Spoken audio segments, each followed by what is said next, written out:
مفاد پرست لوگوں کی ذہنیت سے بھی باخبر تھا، جن کے حریصانہ خیالات کی وجہ سے بلتی قوم اور بلتستان کے گلے میں غلامی کا طوق اور دست و پا میں زنجیر و سلاسل پہنائے جا سکتے تھے۔ حیدر خان، جس کی نس میں ملک و ملت اور قوم کی آزادی و سربلندی کا جذبہ کوٹ کوٹ کر بھرا ہوا تھا، یہ کیسے برداشت کر سکتا تھا کہ اس کے وطن عزیز پر کسی غیر ملکی اور غیر اسلامی حکومت کا عمل دخل ہو؟ جب تک حیدر خان کے قابو میں آزاد بلتستان کا عمل دخل اور بھاگ دوڑ رہی، کسی ظالم و دخل انداز کو جسارت نہ ہوئی کہ اس ملک کی کسی چپے پر قبضہ کرے، لیکن اندرونی سازشوں اور غدار رشتہ داروں کی نفس پرستی کے نتیجے میں جب 1842 میں وزیر لکھپت رائے بلتستان پر قابض ہوا اور ڈوگروں استبداد کے پنجے ظلم و ستم میں بلتستان کا ٹینٹوا آیا اور حیدر خان کو قید کر کے آزاد بلتستان کے پرچم کو سرنگوں کیا گیا۔ گلاب سنگھ ڈوگرہ اور حیدر خان احمد شاہ، یہ ایک مسلمہ حقیقت ہے کہ حساس انسان اپنے دشمن کو قید میں دیکھ کر یا بستر عدالت پر پڑا دیکھ کر ایک انجانے سی خوشی اور سکون محسوس کرتا ہے۔ کچھ ایسا ہی حال جموں دربار کا بھی تھا۔ وزیر لکھپت رائے نے جب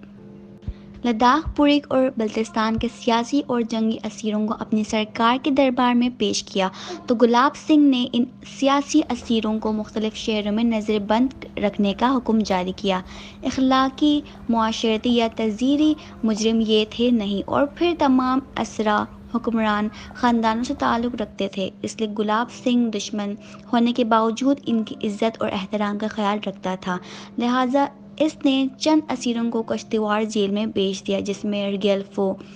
احمد شاہ مقپون اور ان کا بڑا بیٹا محمد علی خان وغیرہ شامل تھے۔ بعض سری نگر جیل میں بھجوائے گئے، لیکن احمد شاہ حیدر خان کو جو سب سے زیادہ اس کے قلب و نظر میں کھٹکتا تھا، براہ راست اپنی نگرانی میں رکھنے کے لیے جموں جیل کے اندر ایک رہائشی مکان میں نظر بند کیا گیا، جہاں حیدر خان 5 سال تک محبوس رہے۔ اس کے بعد جموں سے سر نگر منتقل کیے گئے، جہاں قید و بند کی سزا معطل ہوئی، لیکن بلتستان مراجعت پر بندش قائم رہی۔ چند سالوں کے بعد کشمیر میں ہی واصل بحق ہوئے۔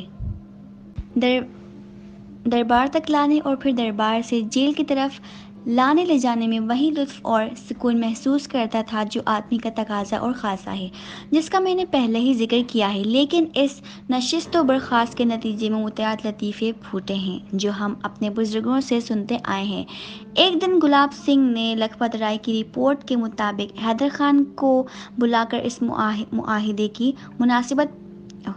حیدر خان کو جموں جیل میں نوکر چاکر ساتھ رکھنے کی اجازت تھی۔ دن کو باہر کے مہمانوں اور ملاقاتوں کو بھی ان کے پاس آنے جانے اور ملنے جلنے کی ممانعت نہیں تھی۔ ہفتے میں 1-2 دفعہ حیدر خان کو گلاب سنگھ اپنے دربار خاص میں طلب کرتا اور سامنے بٹھا کر گفتگو کرتا تھا۔ انتہائی بغض و عناد کے باوجود گلاب سنگھ حیدر خان کو ان کی صاف گوئی اور بزدل سنجی کی وجہ سے بہت پسند کرتا تھا۔ ایک دن گلاب سنگھ نے لکھپت رائے کی رپورٹ کے مطابق حیدر خان کو بلا کر اس معاہدے کی نسبت پوچھا کہ وہ دستاویز دکھائی جائے تاکہ یہ معلوم ہو کہ اس معاہدے پر بلتستان کے کس کس رئیس نے دستخط کیے اور مہر ثبت کی ہے، جس کی روح سے بلتستان میں سرکار کے خلاف بغاوت ہوئی۔ تب حیدر خان نے وہ تاریخی جملہ کہا کہ میں غوروں کا ملا نہیں ہوں کہ تم کو چغلی کروں، میں خود اس تحریک کا واحد ذمہ دار آدمی ہوں